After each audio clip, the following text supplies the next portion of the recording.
It is Friday. We've made it through the work week. This is the Sean Spicer Show. The road to 270 is ahead. Let's get into it.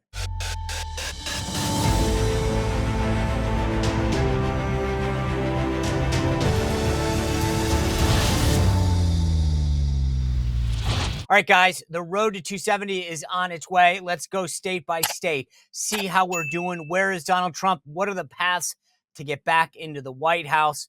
What does that blue wall mean? We're going to break it down state by state like no one else does. Trust me. By the way, I hope you enjoyed that conversation with James Blair on Wednesday. Wow.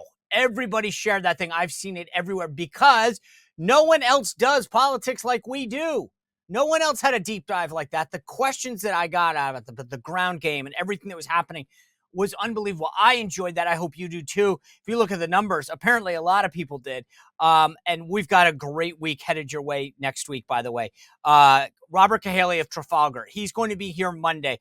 Tim Murtaugh, the Trump campaign, Tuesday, ahead of the VP debate. We'll go live after the VP debate. That's why you've got to hit that subscribe button, you know what I'm talking about, and notification button. We will go live after the VP debate. Chicks on the Right and the map to 270 next Wednesday, and every Wednesday going forward now we will do that. RNC Chairman Mike Whatley will be here on Friday. So this is it. We are the place to be going forward.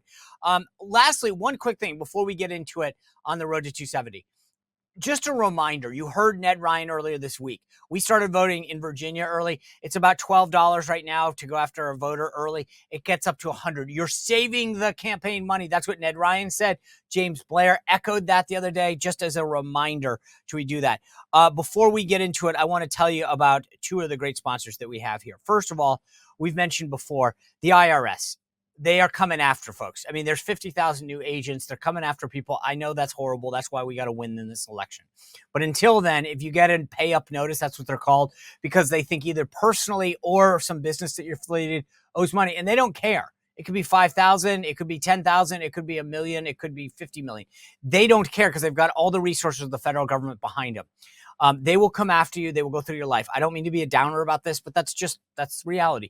But the cool thing is there's an organization out there, Tax Network USA. These guys have recovered over $1 billion for their clients.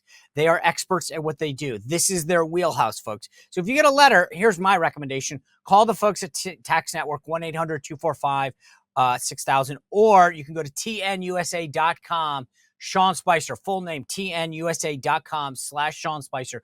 Go online, use my name, full name after that slash. Just trust me, you are not going to want to take on the IRS alone when you do that. All right, we are going to get into the road to 270.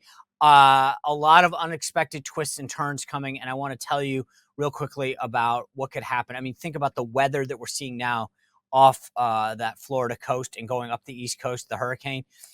You don't know when something's going to happen. In that case, it's weather. It could be a natural disaster depending on where you live. Maybe you're out further west. Maybe it's an electrical grid hit. I don't know. But I have a Patriot Power Generator 2000X in my house. And that makes me feel good because it runs off a solar panel that comes free with it. These things go out of stock, folks, all the time. There's a huge run on them, especially when people see a weather issue. Oh, we should get one now. Don't get behind the curve. Listen to me. Get ahead of the curve. Be the good guy, the smart guy for you, your family, your friends, your neighbors. Get a Patriot Power Generator. Go to 4patriots.com/Spicer. It runs all of the biggest things in your house for hours on end, and it's portable. You can bring it into your house, right? You don't have to put it outside because of the gassy fumes and noise. You can bring it in your house. It runs off that solar panel I told you about for hours on end. Go to 4patriots.com/Spicer, but do it now, so that you are not in trouble when something bad happens. Get ahead of the curve. You just never know when you're going to lose power and what's going to be happening in your life. It's the smartest investment you can make right now. Invest in yourself and your family with a Patriot Power Generator. 4patriots.com/Spicer. All right, I'm going to get into the map of 270. Let's roll it through. You ready? I'm going to start with the states that Harris is going to carry, the blue states. So, and before I forget, I apologize if you're watching in Alaska and Hawaii, but I want to prioritize you because I don't want to miss you. And so let's start with our last couple states admitted to the union. We're going to start on the blue side, obviously, because we're doing this one. So Hawaii is dark blue. We're going to add them in for Harris right away, and you'll see that puts her on the board right off the bat with 4. All right, now let's start, as I said, up north and go south. Washington State is our first, 12 electoral votes. We'll add in the 8 from Oregon, the 54 from California. And you can see right there, I mean, think about that little slice on the West Coast. 78 electoral votes. Not bad, huh? I mean, it's great to be a Democrat. You don't even touch the country geographically in terms of size, and suddenly you're at 78 electoral votes. All right, let's move east, same as before. Let's start back up top. Colorado, put the 10 in her column. Illinois has got 19. There we go. So you can see there, we're at 107. That's pretty amazing, I think, anyway, just in terms of like when you look at the geography that's covered. All right, now let's go to the Northeast, because this is interesting. As much as they don't, you don't always look at these maps and it's red versus blue, right? Look at where we have to go now before we get into deep blue again, all the way over to New England. So let's start in Vermont. We're going to give the 3 to her there in Vermont. And then we'll go down to New York, kind of the mid-Atlantic, if you will. We kick over out of New England for a second and put New York's 28. It's amazing, though, when you think about it, right? You got California, New York, Illinois. Look at this, at 138 already. I mean, you're halfway to 270. And look at how many states you've got. I mean, that's what I'm saying. It really is great to be a Democrat, isn't it? All right, let's get back into New England. Massachusetts, 11s. Rhode Island throws in 4. Connecticut, we're at 7. Look at that. I mean, 160 right there. Not bad, right? I mean, that's you're 110 shy, and you're not even covering a ton. Now let's go back up to Maine. I've talked about this in the past, but things have changed. Maine is going to go for Harris. It is the 2nd congressional district. I've talked about this before if you've been a watcher of the show. 2 states divide their electoral votes by congressional district. Maine and Nebraska. We'll cover Maine first. Maine has 4 electoral votes total. 2 you get statewide if you cover the state, and then each of its congressional districts divide by if you win that. She will win statewide, so she gets those 2. She then will take the 1st district. Trump will win the 2nd district. So we're going to give her 3 of 4's Maine electoral votes that she gets. We'll talk about Nebraska as we wrap up, but this is it. We're done with New England for now. Let's go back into the mid-Atlantic. New Jersey has 14. They go for her. Biden's state of Delaware, yep, it stays blue. So she gets the 3 Delaware electoral votes there. Maryland's got 10. We're going to put those in the deep blue column, and then 3 from DC. I cannot just give you the 3 DCs if you're new without giving me my PSA on this. Don't forget my concern about DC. The Dems love to talk about voting rights, right? And this is just it's my pet peeve about DC. DC right now gets 3 electoral votes, and all of these Dems want to make DC a state. Now, quick primer on this. DC, when the founders made it, they wanted a district that wasn't controlled by any state, right? They wanted it free of that control. So they carved out part of Virginia and Maryland, and they made a perfect 10 by 10 square. If you look at DC now, it looks like this because why? What was that part? That was the Virginia part. They gave it back. If you fly into Reagan National Airport, they always say you're in D.C. No, contraire, mon frere. You're in Virginia. That used to be part of D.C., not far from where I walk sometimes. I can see the markers where they used to have the D.C. line. They gave it back because they weren't using it. So here's my own thing. If you really care about voting rights, carve out the part of what we call the National Mall from the Capitol to the White House where no one lives, right? It's Smithsonian's and federal buildings. Make that your federal district to keep the framers happy, and give the Maryland part back to Maryland. The only reason that the Dems want to make D.C. a state is you get 3 electoral votes, 2 United States senators, and I'm sorry, there's a good chance we'll never see a majority again in the U.S. Senate because those are guaranteed D.C. votes 95-5. That's my PSA on that. Don't buy the hype this is about voting rights. It's not. If you care about voting rights, just say, hey, Maryland, we took part of you. We're going to give it back to you, just like we did Virginia. There's precedent for it. We took part of your state to make this federal district. We're not using it anymore. We care about the voting rights of those people, and we're going to give it back to Maryland. And Maryland should be happy because guess what? More people, another congressional district, more power, more federal dollars. If you're actually a big Dem, you should care about that. But these guys are trying to gaslight you. They don't want you to actually think about that. They want you to think about, oh, voting rights. These guys should vote. Hey, great. You want to vote? Give it back. That's my PSA. I'm sorry. Now, as I mentioned, we get back to Nebraska, the other state that divides by congressional districts. So they've got 5 total in Nebraska. Okay, here's the thing. Trump actually won the 2nd district in Nebraska and carried all 5 Nebraska electoral votes in 2016. But Biden won pretty big in 2020. At least the polls I've seen right now do not look good for the Republican side, but we'll touch on that. So let's give the 2nd congressional district in Nebraska just a second, make that blue, okay? So right now they've got 194, okay? That's it. That's where they are. That's solid blue. I don't see anything substantively changing. Let's get on to the red now, where I think there's no question about it. We're going to start with the 2nd of the latest 2 states. As I said, we gave Hawaii to the Dems. We're going to give Alaska and its 3 electoral votes to Trump. By the way, remember this. I talked about this in the last episode, just a reminder how important Alaska could be if it ended up in a 269 tie. Okay, then every state in the new Congress, not the old Congress, the new Congress gets 1 vote. So Alaska would get 1 vote. Rhode Island would get 1 vote. California gets 1 vote. So you look at the makeup of the congressional district, and that's how it goes. Well, right now, guess where Alaska's congressional district is? It's a Democrat. So they would vote for Harris. If Nick Begich wins, it would go Republican. We care about Alaska right now because God forbid it ends up in a tie. It's a big deal, right? You get 1 vote for every state in the new Congress. And if we can flip Alaska back, and here's the thing, there was this big issue last time, and you go back and watch the episode I had with Nick Begich if you really care. I won't waste your time here. But they have this stupid ranked choice voting in Alaska. And so what happened last time is there was 1 major Dem, Mary Peltola, and 2 Republicans. Remember, Nick Begich and Sarah Palin. They split the Republicans because the runoff is the top 4. This is getting crazy, I know. And Peltola squeezes in. Well, this time Begich comes back to run. He's running against the incumbent lieutenant governor, who frankly all the establishment supported, but he is a grassroots conservative, beat her out. She dropped out, thank goodness. And it's now basically a one-on-one between him and Peltola. Although there's this crazy Dem that's like in jail that doesn't live in Alaska that they kept on the ballot. So technically there is another Democrat on the ballot, which is good for us. I think Alaska is going to be a pickup again.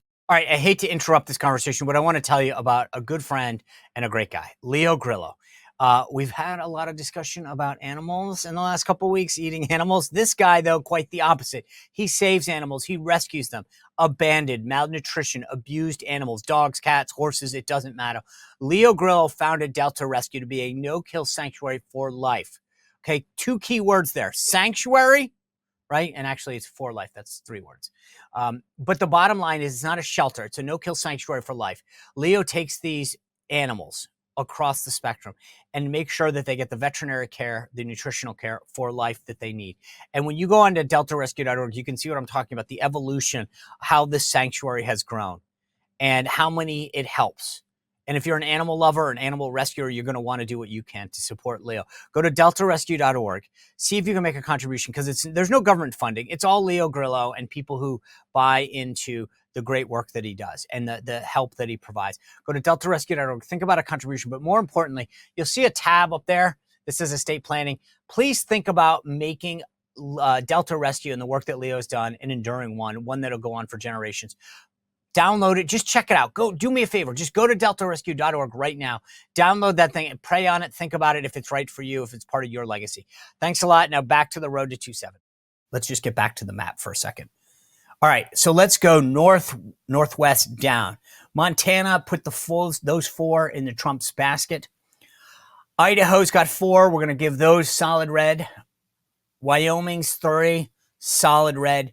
Utah, 6 electoral votes. Those are going to Trump. No changes so far if you watched this previously. I mean, this is all pretty standard as to where we are. Now back up, moving south. North Dakota's 3. South Dakota's 3. Both red. They go in there. Trump, we'll move on to Nebraska right now. We already gave the 2nd congressional district. That's the Omaha area to Biden. We can play with that later in the program, but I'm just going to be for now. Trump gets the other 4 in Nebraska. Okay, the 2 at large, and then the 1st and the 3rd congressional district. Okay, so you'll see a sea of red right there in Nebraska with that little dot. In fact, they have a little campaign right now in Nebraska where they've got white signs and a blue dot. And that's the whole idea, is that we're the blue dot, because it's just basically a bunch of liberals in Omaha is what it comes down to. And by the way, you saw Tim Walz, who suddenly is claiming that, he's from Nebraska. It's like Biden saying he's Mr. Scranton. Well, anyway, I don't want to digress, but just know that could come into play later on. We'll talk about it if we have time. Let's go back to the map. Kansas has got 6 solid red electoral votes to go in the Trump column. Oklahoma as 7. And here's our big prize as we continue to move south. Texas is 40 electoral votes.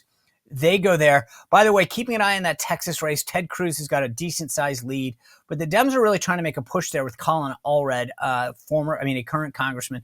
We'll keep an eye on that race, but I feel good about Ted Cruz. He always pulls it out. Plus, Trump's doing well enough there that I don't see a big problem, but it's worth at least keeping our eye on. All right, so let's look at the territory right now. Trump's only at 83. 83. Look at the country, though. It's just funny geographically how much that takes up. He's at 83. She's at 194. All right. Back up north and coming straight down. No big changes since we did this last time. Iowa 6 go into the Trump column. Missouri's 10. Arkansas is 6 and Louisiana's 8. All into that red Trump column as we continue to move north to south again. Trump is now, let's see. So we are at 113. So let's go back up again, come north to south. Pick up in Indiana, it's 11. Kentucky has got 8. Again, I don't think anything surprising here. Tennessee's 11 go into the Trump column, and they are red. Mississippi's 6 into that column.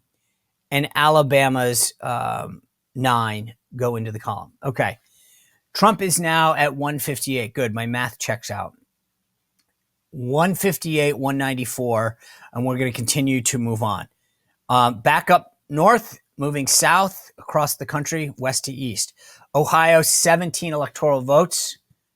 They are in the Trump column. Okay, J.D. Vance will obviously carry his state, so no big issue there. West Virginia, 4 electoral votes go there.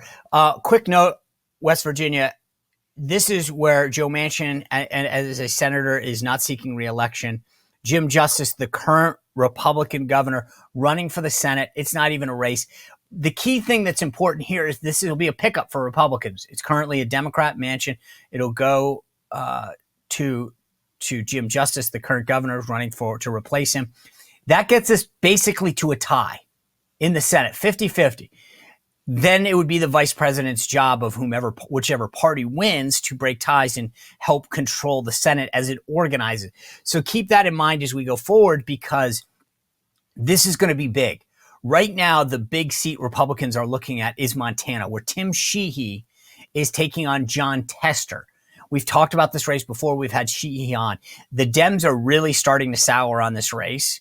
I think they feel a sense of, God, we got to protect our guy, right? Tester is an incumbent. You always want to protect your incumbents. That's a problem for them. But at some point, it's a losing proposition.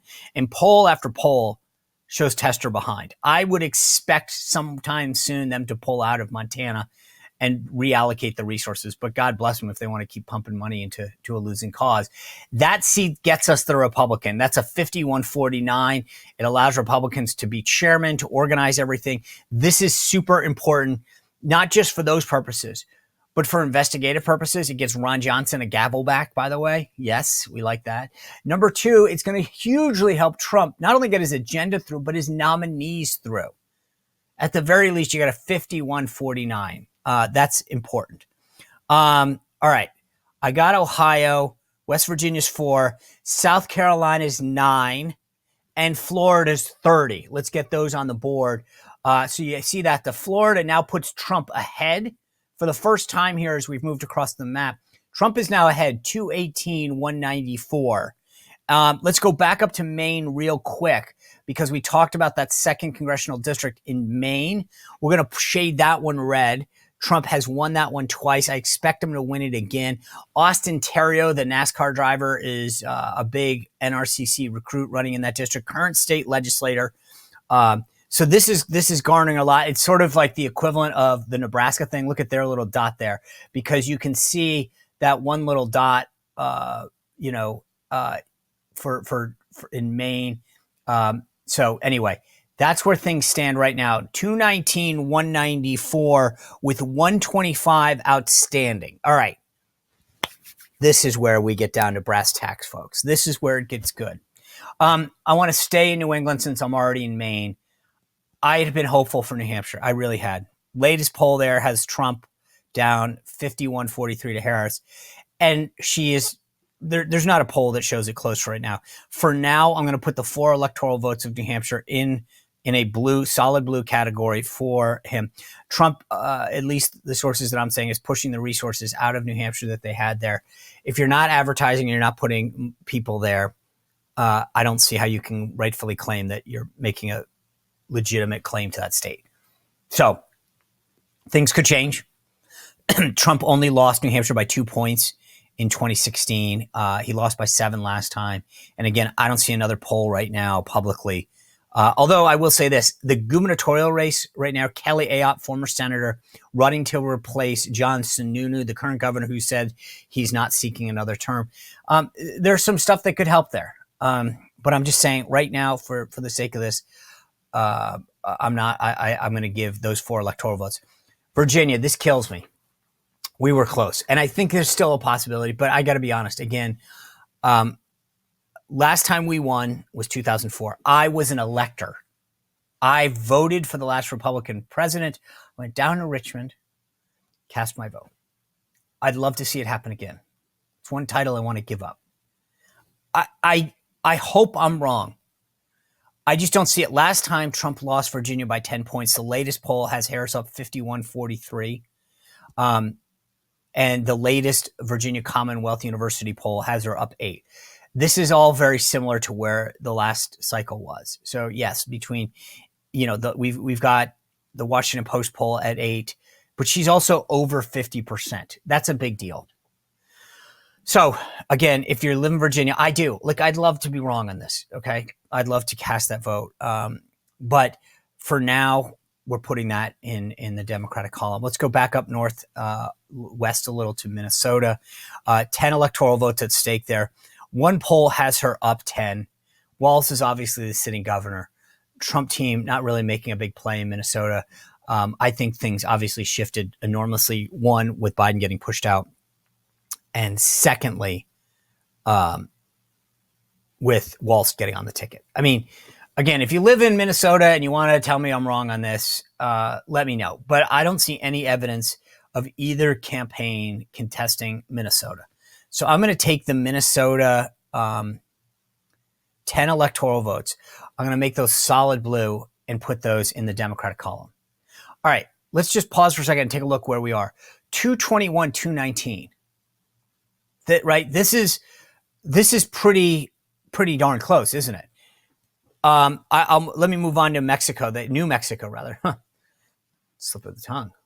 Maybe there are enough people from Mexico coming in to vote, but that's the Democrats, and that's another story. I'm going to keep this one. Last time I said that I didn't see any evidence of Trump making this close. Same thing as Virginia. Haven't won it since 2004, and even then it was razor thin. I'm going to keep this blue for Kamala. With Biden, I think that there was a shot that we could have done that if he had raised more money and made it an effort. I just don't see it right now. That puts Kamala at 226, 219. Okay. And we've talked about the importance of these battleground states, 2, 4, 6, 7 that you've seen, right? We've been talking about these 7 states. This is huge. This is where it comes down to. Look at the race right now. There's not much that I think if I had someone from the Harris campaign on and said, tell me if you disagree with anything on this map right now, I don't think they'd disagree. And the Trump campaign. I think right now that map would be pretty agreeable to everybody out there. Okay. 226, 219 with 7 states to go. So this is where this really matters. And so let's kind of start with this. I want in this version, I've added in some historical context and third parties because this is going to be important as we talk about these 7 states. Let me start with North Carolina. 16 electoral votes at stake. Right now, the Real Clear Politics average has Trump up 48.3 to Harris 47.9. That's a plus 0.4, right? That's not a lot. The last time we did this, Trump was leading by about 3 points. So she has closed the gap. He has stayed pretty much where he was. Last time it was 48-45.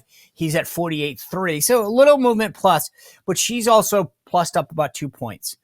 The last 2 polls that have come out, though, show Trump up +2, +3. He's trending the right way. And that's the thing. A lot of times people look at a poll.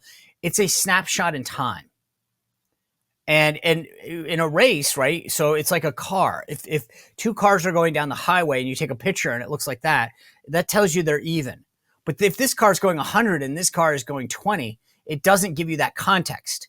And that's why sometimes looking at these polls, a lot of them, helps because you can see a trend. And right now the trend in North Carolina is that Trump is moving in the right direction, or at least maintaining a lead, right? You don't see this happening. Trump has won North Carolina twice.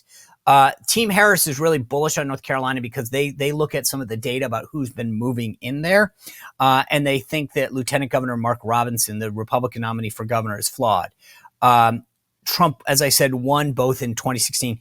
Here's the thing. In 2016, Jill Stein, the Green Party candidate, and this is why I'm going to talk about this because it's important, got 130,000 votes, which is 2.74% of the vote.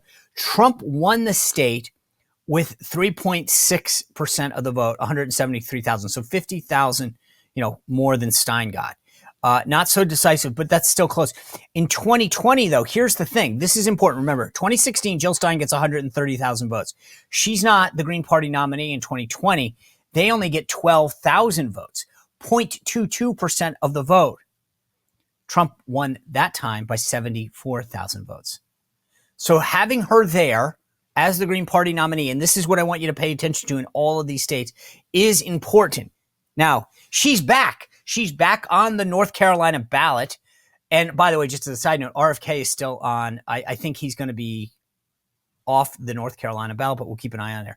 I'm going to, for that reason, the way that Trump is trending and the fact that she's back on the ballot, North Carolina, light red, put it in the Trump column for now. But I'm telling you, that Stein factor matters. Look at that difference of how much she gave. And by the way, just so we're clear, not every Green Party voter is going to vote for Harris, but I'm telling you, enough of them would. So having her there is really important. Let's move across the country over to Nevada. Trump right now is up 46.4 to 40, down 46.4 to Harris's 47.6, 1.2%. The last couple of polls have her up by 1. Trafalgar has her up, okay? And remember, I had Robert Cahaly on. Love that guy. I think that they are one of the best in the business at public polling.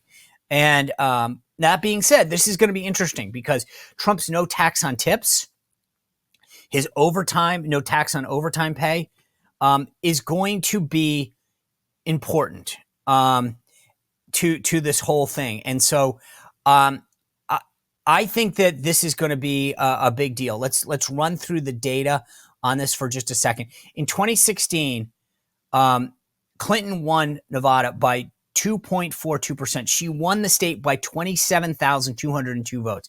That's not a lot. Here's the point. Let's get back to this. Jill Stein got 37,384 votes, 3.29%. That would have helped Clinton, right? In 2020, so having her, this is going to be a big one. In 2020, Biden won Nevada by 2.39%, 33,000 votes. So basically the same. But the Green Party was not on the ballot in 2020. So that's a really interesting thing. If they had been, I think Trump could have won in 2020 if they had been on the ballot and sucked enough votes on there. She will not be on the ballot this time in Nevada, at least as of now. This is going to be a big problem. This is the latest story. It says the Nevada Supreme Court has ordered Jill Stein's name removed from the November ballot, ruling that the Green Party used the incorrect petition form for its presidential candidate. In a 5-2 ruling, the High Court issued its order Friday in a case brought by the Nevada State Democratic Party. The Dems don't want her on, right? We know why. They'll suck the thing off. By the way, party of democracy, right? Suing to get people off the ballot. Reversing a lower court decision that found in favor of the party. So the Dems come in. This is your Mark Elias, by the way, the big Dem lawyer. They all talk about voting rights, except let's get you off the ballot. It's amazing, huh? Democracy is at stake. You just can't vote. So I'm just telling you, it says, according to the order, the Green Party used a petition meant for initiatives and ballot referendums, not the petition for minor party ballot access. Talk about petty. Hey, look, I'm a pro, guys. You use the rules, but I just find it so funny that they don't get any backlash for this democracy crap. For the sake of this exercise, and I want to emphasize this because if you remember the episode where Robert Cahaley was on not too long ago, he said basically that Nevada is like Lucy with the football, keeps getting pulled away. So for the sake of this exercise, I'm going to put this at light blue. I'm going to put it in the Harris campaign. If you're freaking out right now because you live in Nevada or because you disagree with me, just hang tight for a second. By the way, Senate race there, Jackie Rosen, the Democrat incumbent versus Sam Brown. We had him on the show a little while ago. Unbelievable story. Wounded warrior, great guy. She's up in the Real Clear Politics average 9.5% over Sam Brown, including an 8-point lead that the Trafalgar poll has her up by. Everything else there is around plus 10 for her. So I'm just going to tell you, is that insurmountable? No. But that is a race where I wonder how long Republicans stay in that fight because now it's also interesting. He should be doing better because how close Trump is. So right now, that's where that stands. We have a light blue in North Carolina and a light red in North Carolina, light blue in Nevada. All right, let's move to Arizona. We're going right next door, down south a little. 11 electoral votes at stake. Right now, Trump is up by the Real Clear Politics average, okay? 1.3%. He is at 48.6. She is at 47.3. Real close to that magic 50% that I like to see. Once you're at 50% consistently, you're in a really good spot in these battleground states. So I like that. Every poll that I have seen since the last week in August in Arizona has Trump up between 1 and 3. Now, is that within the margin of error? Yes. Is that going to make you sleep tight? No, unless you're taking, by the way, but anyway, if you're taking like Beam Dream Powder, you'll sleep well anyway. So that's the upside in that. But I like where it is. I like that feeling if I'm them. So I'm just telling you that I feel good about Arizona. Like, I think that this is goes back to its traditional Republican roots. There's a lot of concerns last time about how it was conducted. I'm just telling you, I feel good about Arizona. The folks that I talk to in Arizona feel good about Arizona. A lot of work being done there on the ground game, getting people out to vote. So I feel good. Let's just walk through the vote history. In 2016, Trump won by 91,234 votes. 91,234 votes. That was 3.5% win for Trump. Okay. Jill Stein, the Green Party candidate, got 34,000 votes, 1%, 1.32 to be precise if you're writing this down. Okay. So she got 34,000 votes. Not unbelievably, but Trump still would have won no matter what. So that's good. In 2020, this is in the books as a Biden win. Look at how close this is. 10,457 votes, 0.31. 0.31. This is razor. Hawkins, who was the Green Party candidate last time, only got 1,557 votes. If he had gotten Jill Stein's number, 34,000, Trump would have won Arizona. So I'll get to the good news in a second. That's 0.05% for Hawkins that he took. Obviously, this made a difference. Had she been on the ballot, Trump would have won Arizona hands down. No question about it. She is on the ballot in Arizona. RFK not on the ballot, but Jill Stein is on the ballot in Arizona. She gets it. Like I said, in 2016, she got 34,000 votes. Biden won in the books by 10,400. She gets 15,000 this time that she's pulling away from them. That is so big. It's huge. So this is good news for us. She is on the thing. For that reason, I'm putting Arizona in the light red column for Trump. By the way, Senate update there. Elton Gallego, the congressman, Democratic congressman, has a 3.4 RCP, Real Clear Politics average lead over Kari Lake. He's up 48 to 43.5. That's pretty similar to where it was a month ago when we looked at this race. The good news is that's pretty much within the margin of error. The downside is I can't find a single poll showing her within less than being less than 4 point down. Okay. So that's the downside. She's not showing anything that says, okay, hey, there's 3 polls, but one I'm down 1 or tied. Like, he is consistently up, and he's just shy of that 50. So we got time to go. I'm not freaking out yet, but I'm just telling you where we stand right now with Arizona. I feel good about that presidentially. I think that the Senate folks are going to definitely keep an eye on that as well. All right, I want to go to Georgia. 16 electoral votes at stake in Georgia. Trump right now, check this out. Real Clear Politics average, Trump 47.6, Harris 47.4, Trump by 0.2. Basically where we were a month ago. Everything that I've seen in the month of September shows Trump with a 1 to 3 point lead in Georgia. This is another one. This is like Arizona. This is their natural home. They're coming back. There were some issues that we'll get to in 2020. I think Georgia comes home. Okay. Let's walk through this. In 2016, Trump beat Hillary 50.77 to 45.6. Okay. Not bad. He's just over 50. I'd like him a little higher than 50, but it's a wide enough margin. Stein got 7,674 votes, 0.19% of the vote. It was actually Libertarian Gary Johnson, who took 3% and about 125,000 votes, that made a difference. Take those votes, add them to Trump, and that's a big win. The Libertarian is actually the factor in Georgia right now, where a bunch of Republicans who clearly, I don't think, liked Trump, wanted to park their vote somewhere else. It's kind of like what we've seen with the Green Party in a lot of these states.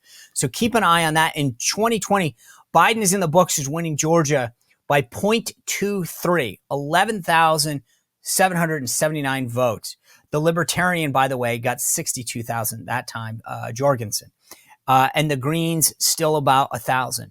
As of now, neither Stein nor RFK are on the ballot in Georgia. I'm going to keep this light red, okay? I think this goes for Trump. And so right now that puts Trump at 246, her at 232. This is a big deal with 3 states to go. The blue wall, as they like to call it. Look at where we are. 262 to Trump, 232 for Harris. Even if we go back, by the way, and I told you I'd do this, go back and talk about Nevada for a second, put it in Trump's column. We won't do it now. But if we did, that get him to 268. He'd still be too short. This is why the blue wall is so critical. She needs to run all 3 just to keep this clear. Any one of those 3 in the blue wall goes to Trump. He wins. Ding, ding, ding. Winner, winner, chicken dinner. She needs to get all 3. This is important. Again, go back. Show someone this map as of right now. They might quibble a little here and there. I know the Dems feel bullish on Georgia and whatever. This is pretty much, I think, agreeable. This is why the blue wall, when they talk about it, is so critical. Let's get into the blue wall. Let's go to Wisconsin. If there's one state where I think of the 3, she's got the best chance, it's probably Wisconsin. Right now, she has a 49.2 lead to Trump's 48 in the Real Clear Politics average. So 1.2% lead for her. She has led in every poll in September. 2 out of the 3, she's over 50%, and Trump has never cracked 50%. That's why I say what I say about Wisconsin. Now, I've watched Ron Johnson come back, run beautiful campaigns. I watched Trump win it in 2016. I am not by any means saying that we are not going to win Wisconsin. I'm just saying where we are right now to give you a full and honest assessment of this election. In 2016, Trump won Wisconsin by 22,748 votes, 0.77. Stein got 31,000 votes, right? That was super helpful. Think about it. He won by 22,000. She got 31,000. In 2020, Biden won Wisconsin by 20,000 votes. The Green Party not on the ballot in 2020, that was decisive. Okay, let's be clear. The Greens made a difference. If the Green Party had been on the ballot in 2020, I think Trump would have won Wisconsin. Biden only won by 0.63. She is on the ballot this time. So this gives me hope. RFK is also, by the way, Michigan and not to get ahead of myself, but Michigan and Wisconsin, RFK still on the ballot. If there's one that I feel is better for Harris than any of the others, I'd say it's Wisconsin. But I'm telling you, I still get that little feeling that says that I wouldn't be surprised that Trump on election night pulls this one out. By the way, there is a Senate race there. Tammy Baldwin against Eric Hovde. We've had him on the show. It shows her up 50.6 to Hovde's 45.4. That's a 5.2 advantage to Baldwin. Last three polls, by the way, Baldwin up 8, 5, and 6. He's still got room. He's got money. He's got resources. He's running a good campaign. But, that's where that stands. So I'm going to put that one light blue for her. All right, Michigan. Harris right now, 48.3 to Trump, 47.6. That's a 0.7 RCP lead for Harris. The last four polls, she's up 1. He's up 1. 2 have it tied. My friends, this is going to be a barn burner. Michigan, I'm telling you, between all of the stuff there with the Teamsters, the electric vehicles and its impact on auto workers outside Detroit, Arab Americans pissed at her for her stance on Hamas. This is going to be tight. A brand new Signal poll out this week shows 47 for Trump, for her, and 46 for Trump. So 1 point there. I mean, this is unbelievable. In 2016, Trump won Michigan by 0.23, 10,704 votes. Stein, huge, 51,000 votes. That was critical. Jill Stein, 51,000 votes. Trump only winning the state by 10,704. In 2020, Biden won Michigan by 154,000. The Greens only got 13,000. RFK, as I said, still on the ballot here in Michigan. So is she. I'm telling you, this is a clear toss-up. This is a clear toss-up.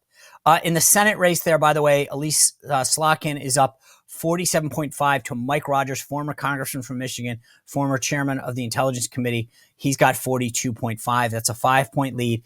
In the last 6 polls, going back through August, she has led every poll between 4 and 7 points publicly. So, again, that's why that Montana race that I mentioned is a big deal for the Senate, because right now, not doing too well in these other Senate races. All right. All roads lead back to Pennsylvania. Let's go to the Keystone State. 19 electoral votes.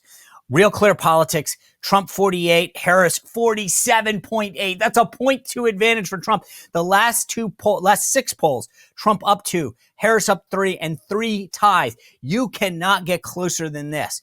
In 2016, Trump won Pennsylvania by 0.72, 44,292 votes. Stein, 49,000 votes, 0.81. That was clearly decisive, right? Push a bunch of those votes. I mean, not all of them, but I mean, it would have been a very different race, wouldn't it have?